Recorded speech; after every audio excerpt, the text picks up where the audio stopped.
अगर आप चैनल पर पहली बार आए हैं तो अभी सब्सक्राइब करके बेल आइकॉन प्रेस करें और रहें बाखबर।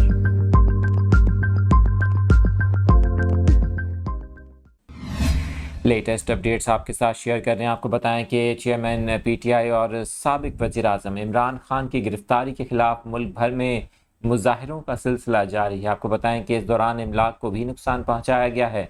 मुजाहिरों के बायस इंटरनेट सर्विसेज मुतासिर हैं। आपको बताएं कि मुल्क में यूट्यूब, फेसबुक और ट्विटर को बंद कर दिया गया है। इसके अलावा इंटरनेट सर्विसेज भी कराची समेत मुल्क के कई शहरों में मुतासिर हैं।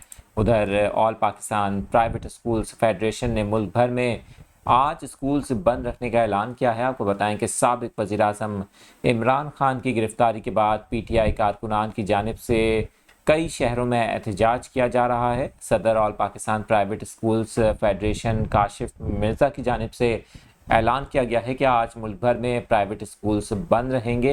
आपको बताएं कि अमन अमान की सूरत हाल के बायस ये फैसला किया गया है, जबकि मैट्रिक के होने वाले सालाना इम्तिहानात भी मुलतवी कर दिए गए हैं। आपको बताएं कि प्राइवेट स्कूल्स में क्लासेस का शेड्यूल का ऐलान बाद में किया जाएगा।